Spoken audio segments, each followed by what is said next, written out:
Talk about why vulnerability testing. Why should we get involved with this? And I think Kevin has started to set the stage here for us as far as why the need and why the importance and stuff. So we're kind of the bottoms up approach. And Rob, I'll let you introduce yourself a little bit more in your background, and appreciate it. Thanks. Hey everyone, my name is Rob Humphrey. I'm the lead IT security analyst for Duke Energy. My primary responsibility is smart grid and Duke's smart grid project.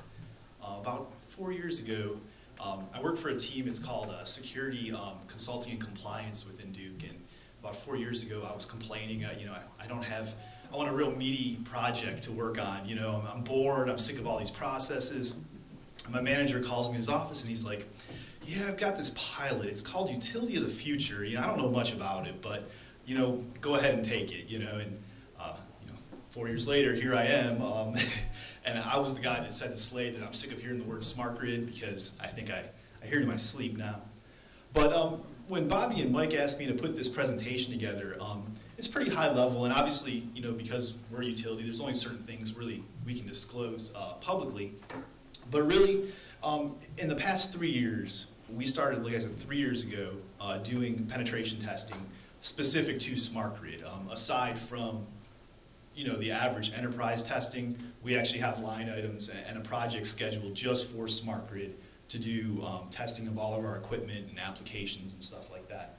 So I kind of wrote this presentation as almost like a time capsule. If I could go back 3 years ago and kind of talk to myself and kind of give you just a little heads up about what we've seen up to this point. So why perform vulnerability testing? We've all kind of talked about this today, and they're all pretty apparent. It is a completely new architecture.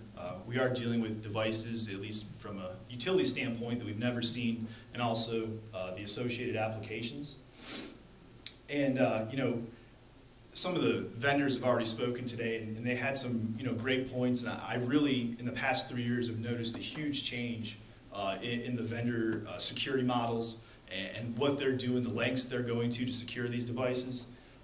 Wasn't so, when we first started, it was kind of weak. And also, we don't deal with just the large vendors. We have small vendors for small pilots and stuff, and I would say, they're still kind of behind the times on a lot of this stuff. We have regulators, just like every utility. They're kind of just like the CEOs we have at the company, the executives. When they see things on CNN, they send emails. Those emails go to other people. Those emails eventually make their way to me, and I spend 2 or 3 days writing other emails on what we're doing. So really, you don't want to ever be the guy that says, well, we didn't do anything. So, not only is it just a good thing to do to secure the infrastructure, but also we want to show that. We want to show the regulators that we're going out of our way and we take security seriously. And that kind of tags along with the media coverage. It's kind of died down lately, but it was pretty rough there for a couple months. So things to consider when you start talking about penetration testing, vulnerability assessments from a utility perspective. We have risk assessments just like any other enterprise, and we constantly do that. We have to look at our equipment, and not only our new smart grid equipment, but how it fits in with our legacy equipment, and also how the vendors, that synergy of how those devices tie into one another. One of the things we asked ourselves is where do we begin with this pen testing? We have all this new technology coming out, and really we weren't sure, do we go for the biggest project? And in our case, we kind of decided to start small.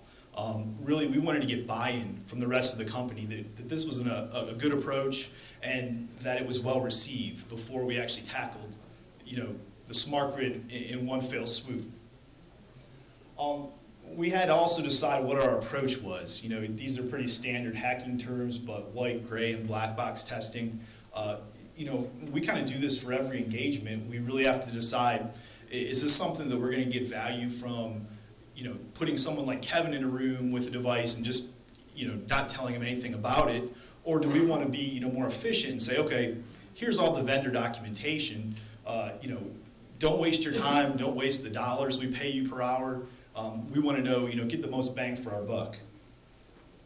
The other big question is who's actually going to do the vulnerability assessment. most companies and most utilities have internal pen test teams.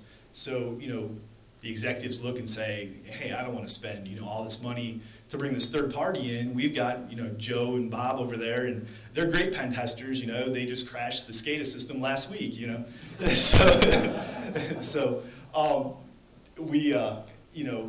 kind of, something in the beginning we really kind of had to work out. And the next couple slides, there's pros and cons to both of those.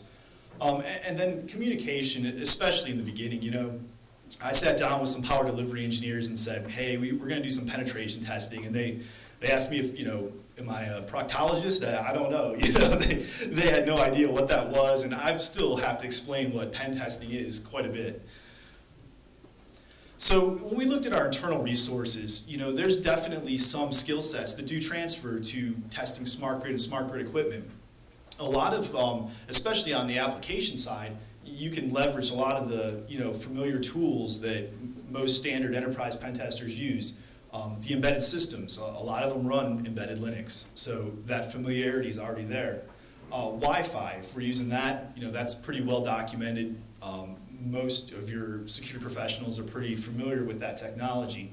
And also there's the open source tools like Backtrack and Wireshark. Those all can be leveraged for a fairly low cost to be used for testing. Also, it's great experience for our internal teams.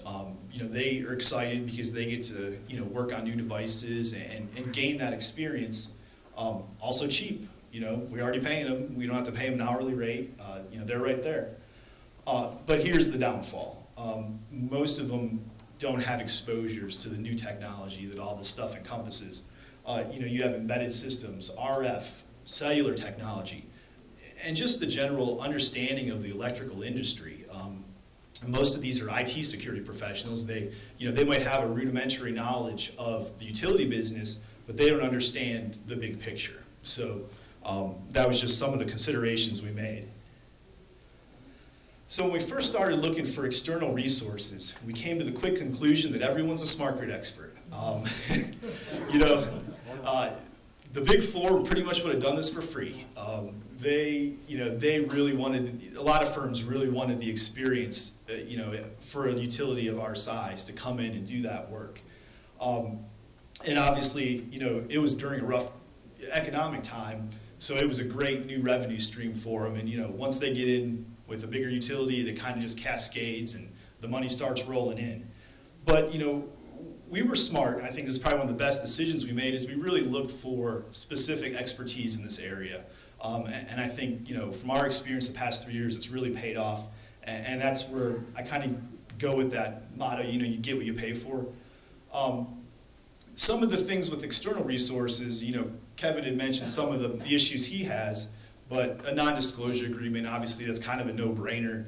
But we have to be very careful, what you say and what you disclose publicly. So getting that done up front with any external resource is very important. And it's not just signing a document. It's really, talking to that, sitting everyone down in a room and just kind of level setting. Because, I don't want my boss calling me that so-and-so at a conference said something, how that goes. Organizing the effort. This is probably one of the biggest challenges for us, just because, at Duke, and I'm sure most utilities are the same, there's just ongoing projects, there's pilots going on. We're paying good money to bring third parties and leverage our internal teams to do this work, and it almost becomes a project management exercise. Basically, to schedule all this and to get the availability of all these new systems that are underway, to get them tested, it's a challenge.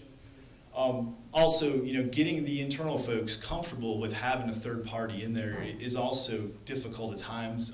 But I think it's, especially in the very beginning of the engagement, we've done it, like I said, for 3 years, and I think everyone's very comfortable with the people we bring in, and they understand the processes. But in the beginning, it was definitely a challenge. People kind of took that audit approach. They were like, this guy trying to get my job, I didn't do anything wrong, what are you guys doing? So it was a challenge in the beginning. And one of the other great things about external resources and what we try to do is, have internal folks work along with them. They can basically do that knowledge transfer, and then also, you're educating your entire team, so when they do project consulting and things like that, they know what to look for, and it makes for a better engagement. So, you know, we still see a lot of these common findings, but I kind of just threw these up here because, you know, a lot of people have talked about it today. You know, we still see issues with password management and default vendor passwords, physical security. You know, a lot of times with as many of these devices as we're deploying, you know, cost becomes a huge factor. So these are the things that, you know, from a physical security standpoint, you know, that's just added cost. And from a security standpoint, you know, we really push back at the business. So it's kind of an ongoing struggle, but it's still, you know, depending on the device, you know, we still have issues with that. Unnecessary services, insecure protocol versions. We see this quite a bit too, where a vendor will roll a firmware and it might be contain an old version of SSH or SNMP, and really, you know, through the RFP process and through the vulnerability assessments, we try to, you know, go through this and physically test each of these devices to make sure we give that feedback back to the vendor that we want the most, you know, recent protocols. Access control. Some of the things, you know, that we found are, you know, interfaces, insecure, not requiring passwords, not alerting when devices are plugged into them that shouldn't be.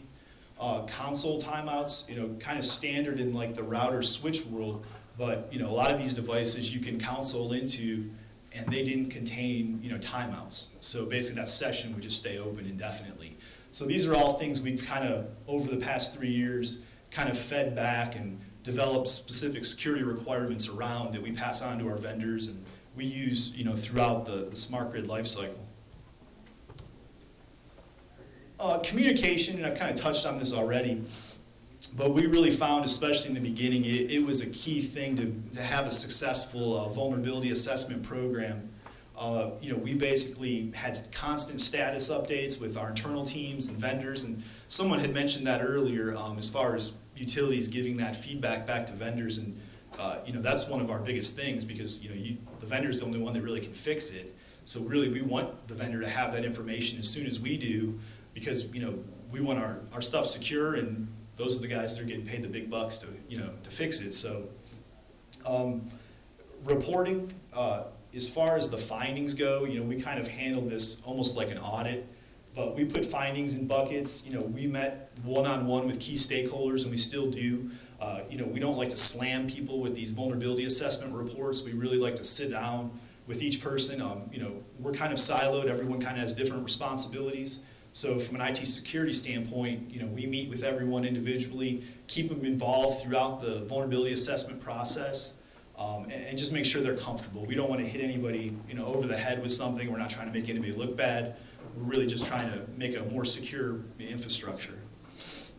And remediation, obviously, you know, these things that we find, we definitely want to get fixed, so we always have a plan in place to do that. Other tips. These are kind of just the last things I wanted to talk about. Sorry I talk fast. This isn't my wheelhouse by any means, you know. I told Bobby, I said, you know, I used to run over my mom's rose bushes so she didn't make me cut the grass. So I figured, you know, if I talk real fast, they won't ask me to do this again. So, yeah. So other tips here, you know, great information on design and can influence purchasing decisions. This is the thing that's probably stands out at the forefront for me. When the first year we started doing testing, you know, we got our security information back from our external and internal teams, and, you know, we had our standard, you know, passwords aren't, you know, default passwords, things like that. Well, then there was a whole section that talked about, you know, hey, this device is just kind of a piece of junk, you know, it's not made right, the seals aren't right, just the physical aspects of the unit weren't good. And, you know, some of the engineers came back and said, hold on, you know, this isn't a security issue. This is design. This is a manufacturing issue. What's this doing on your report? You know, and they basically, you know, it was a political kind of storm there. And, you know, we kind of said, well, you know, you can kind of lump anything under physical security. You know, this talks to the integrity of the device. You know, this is good information. And they kind of, you know, backed off a little bit. But as we've gone through the years, we get asked for this kind of information now. We have power delivery engineers telling us, you know, we want to know about the manufacturing qualities of these devices through your security reports. They like to see that stuff. They base purchasing decisions on some of these security tests. So, you know, that's a great thing, and can be, you know, if I was starting at the beginning, framing it up like that, I think would be, you know, very beneficial.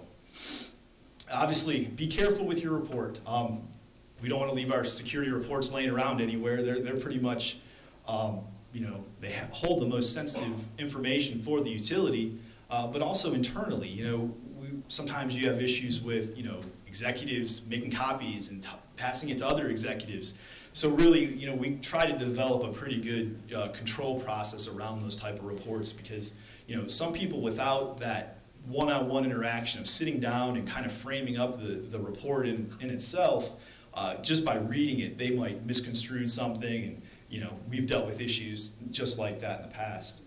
And then the last one, feed information to your vendors. Like I said before, when we do security testing, all of our reporting, any findings, all of that we try to give to our vendors, because we just feel it makes a better product, and, you know, helps them.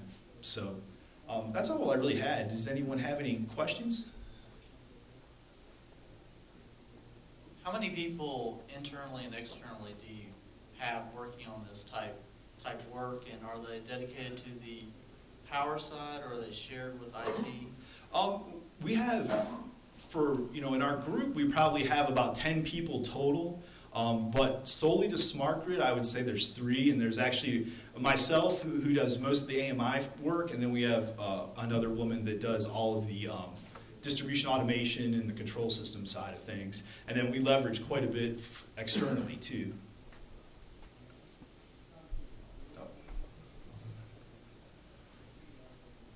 Yeah, so 2 questions I always like to ask. I mentioned them earlier. So the first question is, going back to the RFP process, is there security-related questions you wished you'd asked? No, I mean, honestly, we've really tried to embed a lot of front-end security questionnaires. We've taken stuff from like the NIST IR recently. We've built a lot of checklists, so in that RFP process, we're actually assigned to those when they kick off. So we kind of facilitate gathering all that information. And maybe a complimentary question then. Are you asking too many questions? Probably most of the vendors would say that, you know. You know, that's a fun. Sometimes I feel like we are, but it's one of those things. It's, you know, with the media attention this stuff gets, and just the, you know, the DOE requirements and stimulus funding, I don't really think right now we can ask too little questions. And then the second question would be, a utility who's new to smart grid, specific to security, what advice would you have? You know, like someone had mentioned, I think getting involved in a lot of these groups is very helpful. Really, I think the NIST IR 7628 is a very good document to start with, the AMI-SEC documents. I think going down those paths, at least, I feel now that there's documentation out there that really you can kind of leverage, but you know, 3 years ago, that stuff was so new. You know, we really took the stance that we were going to try to follow our standard IT practices as best as possible, because that was, you know, that's what everyone knew, and those were tried and true based on, you know, ISOs and stuff like that. I think starting now, at least, you have a lot of leverage, a lot of stuff to learn from.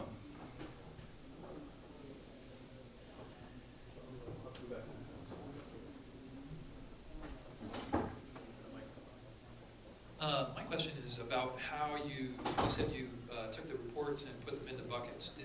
Were the buckets by device or type of device, by risk, or by kind of, how were the buckets divided?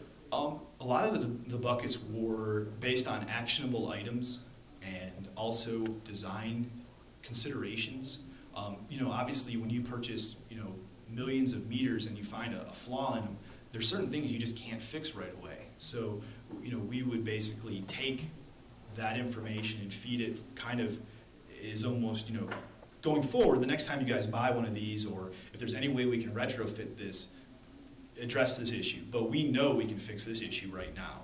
So that's kind of how we split it up. And then, of course, you know, just like any kind of risk assessment, we would, you know, gauge those and and take care of, you know, high-risk stuff as soon as possible.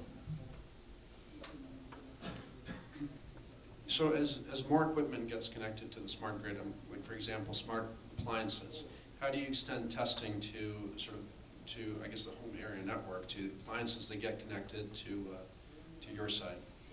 I'm not going to say we're going to test every piece of every appliance, but I think, you know, we've already taken, we have, you know, upcoming plans to do just that type of testing.